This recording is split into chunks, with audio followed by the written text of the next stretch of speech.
광주는 아시아 문화 중심 도시를 지향하면서도 우리 문화계에 대한 관심이 매우 낮은데요. 다양한 지역 문학의 소식을 전해드립니다. 우리 지역 예술가들의 일상과 작품의 뒷이야기 등 다양한 이야기가 있는 문화예술계 쓴소리와 단소리, 이당금의 문화마실. 네, 지난 14일 비인간, 인간을 넘어 인간으로라는 주제로 개막한 서울국제도서전 개막식에서 송경동 시인이 행사 관계자들에게 끌려나왔는데요. 또다시 블랙리스트 논란이 일고 있습니다. 서울국제도서전 어떤 문제점이 있는지 오늘은 좀 짚어보죠. 이당금 푸른연극마을 대표님 나오셨습니다. 어서 오십시오, 대표님. 네, 안녕하십니까. 예. 비 오는 날입니다. 자, 오늘은 비 오는 수요일. 문화 공연 소식보다는 네. 약간 사회적인 성격이 강한 그런 주제를 가지고 나오셨네요. 원래 문화마실이 이런 그 현안 이슈에 여기도 대해서 돌고 저기도 돌고요. 네, 예. 그럼요. 자, 서울국제도서전 개막식에서 송경동 시인, 우리 송 시인 하면 우리 방송 이문학 특강에서도 좀 몇 네. 차례 모셔가지고 좀 특강도 하고 하셨는데 네, 행사 관계자라고 일컬어지는 사람들 보니까 뭐 경호원들인 것 같던데 네.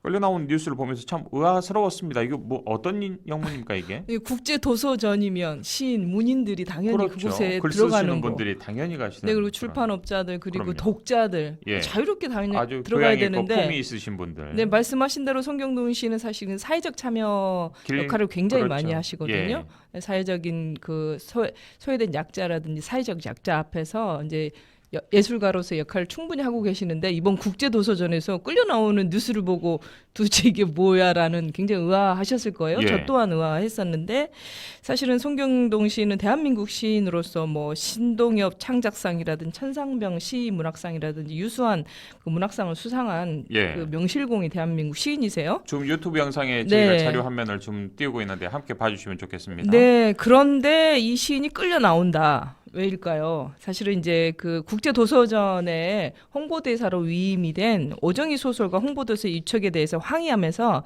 행사장으로 들어가려고 하는 송경동 시인을 비롯해서 일부 문인 예술가들이 예. 들어갔는데 사실은 이제 끌려 나왔는데 그 이유가 그날 이제 개막식에 김건희 여사가 축사로 하기로 되어 있는데 그 초대받은 사람만 들어갈 수 있으니 초대를 받았느냐? 예. 라고 그런 이게 옥신각신하면서 당연히 표를 끊으며 들어갈 수 있는데 초대가 따로 있겠습니까? 그래서 그러면서 이제 그 초대에 어떠한 또 불상사가 일어날지 모르니까 경호 차원에서 끌고 나갔다.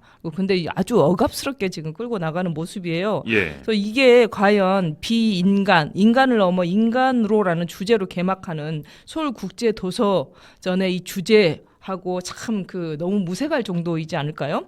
이게 바로 이제 박근혜 정부 시절에 이루어졌던 검열 행위로 인해서 문화예술 블랙리스트 사건 기억하시잖아요. 그렇죠. 예. 한국문화예술위원회에서 블랙리스트 시행에 일조를 했던 소설가 오정희 원로예술가신데요. 오정희 소설가의 이 홍보대사 위촉에 대해서 사실은 항의하는 장면이었고 그리고 이게 은근슬쩍 넘어가려고 하는 대한출판문화협회하고 문체부의 안일한 태도 때문에 사실 이제 그 문화예술인들이 지금 항의를 하는 그 계속 그 앞에서 1인 시위를 하고 예. 하고 그다음에 그 성명서를 발표했었는데 이런 작가들의 목소리를 시위꾼들의 자범처럼 치부하는 대통령 경호처의 부당한 내용 그런 대응들이 빚어진 장면으로 참 이 장면만 보고도 도대체 이거 민주주의 사회 예. 백주 대낮에 이런 일이 있을 수 있을까? 이 지금 윤 대통령 우리 윤 정부 자체가 불법적이고 폭력적이지 않는가라는 생각이 좀 들고요. 예. 그렇습니다. 노동계 탄압도 그렇고 문화예술계 탄압도 그렇고 계속 예. 좀 입맛에 안 맞는 말을 하게 되면 불편하고 굉장히 이런 부분들이 되려 국가가 국민들을 상대로 지금 불법을 저지르고 있지 않나라는 생각이 들어요. 그렇군요. 네. 자, 뭐 사실 문화예술계 블랙리스트 문제, 네. 이 논란은 국가가 예술인을 검열해서 지원 대상에서 폐지한 네. 범죄였다라는 게 법원 판결에서 인정을 받아서 당시에 관련 장관 뭐 조윤선 장관이죠. 예. 그리고 그 김기춘. 비서실장, 그렇죠. 그 네. 대통령 비서실장이던 네. 그 양반들이 다 구속됐었던 경험이 있지 않습니까? 그렇죠. 2017년이죠. 블랙리스트 예. 직권남용으로 김기춘 전 대통령 비서실장하고 조윤선 문체부 장관이 직권남용으로 구속이 됐죠. 현직 장관으로 구속이 됐었죠. 예. 이게 과거 독재 정권의 이 혹독한 검열과 통제를 기억하고 있는데 이번 국제도서전에서 송경돈 시인이 끌려나가는 장면은 굉장히 충격적이라고 말할 수 있지만 사실은 이 정권이 그 박근혜 정권 이후에 이명박근혜 정권 이후에 이렇게 정권이 두 번이나 교체되는 동안에 블랙리스트도 사실 기억 속에 점차 잊혀지고 있었거든요. 그 사이에 김기춘과 조윤선은 지난해 2022년 윤석열 대통령 특별 사면으로 또 복권까지 됐습니다. 그렇죠. 예. 자유의 몸이 됐죠. 그러다 보니까 이것 또다시 블랙리스트 아니냐라는 것들이고요. 서울국제도서전 주관처인 그 대한출판문화협회하고 문체부가 소설가 오정희 씨를 얼굴로 선정한 것 자체가 블랙리스트에 대한 어떤 그 검열이라든지 그런 부분에 대해서 전혀 일절의 반성이 없다. 그리고 앞으로 또 어찌 보면 그런 기미들을 보여주는 것이 아닌가라는 것이에요. 그래서 이 소설가 오정희 씨 같은 경우에는 박근혜 정부 하에서 블랙리스트를 실행했던 한국문화예술위원회 핵심 위원이었고 블랙리스트를 사찰 검열 배제하는 데 앞장섰던 소설가로서 2015년대 아르코 문학창작지금에서 심사위원들이 그 배제 조치를 끝내 반발하자 본인이 스스로 30여 명이나 되는 그 문화예술인들을 그 배제하는 블랙리스트 예. 국가범죄 실행에 적극적으로 가담한 사실이 그 진상조사 백서에서 밝혀짐에도 불구하고 이 정권 자체에서 국제 예. 도서전이라는 그 타이틀의 얼굴 홍보대사를 또 홍보대사를 위촉하는. 위촉을 했으니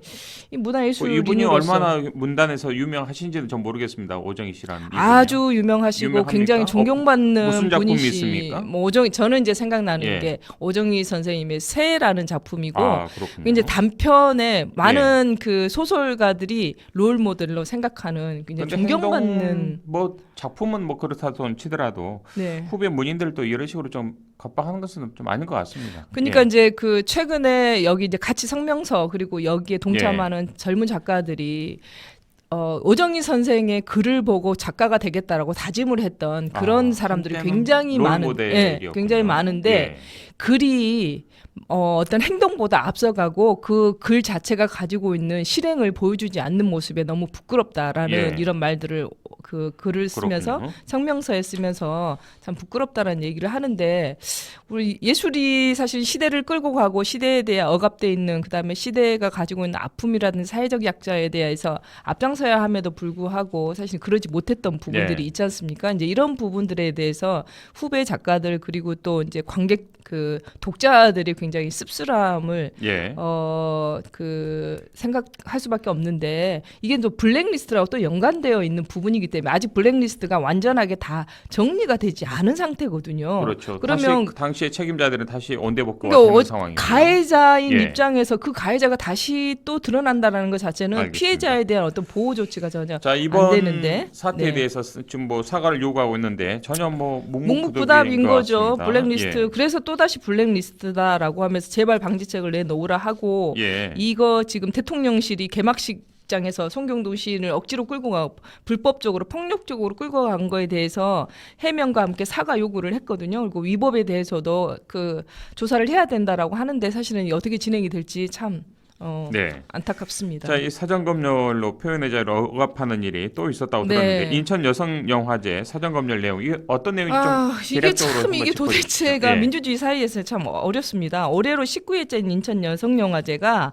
인천시 보조금 지원 사업으로 선정됐는데 담당 부서에서 그 여성 정책과에서 실행 계획서 승인을 앞두고 영화제 상영작을 사전 검열을 하면서 예. 키워 영화를 배제를 해라라고 요구를 했다고 그렇군요. 해요. 그래서 인천시가 앞장서서 소수자에 대한 차별과 혐오를 부추기는 혐오 행정을 하고 있다라는 게 목소리인데요. 그렇군요. 이게 가장 큰 취지의 지금 문제가 되는 그 지점인 것 같습니다. 네, 그렇죠. 사회적인 알겠습니다. 약자에 대한 담론을 예. 형성하고 있는 인천 영화제에 대해서 이렇게 사전 검열을 하면서 네. 교체를 하라는 것 자체가 있을 수 없는 일이죠. 알겠습니다. 네. 오늘 말씀 여기까지 듣죠. 네, 고맙습니다. 알겠습니다. 고맙습니다. 지금까지 이당금 푸른연극마을 대표와 함께했습니다.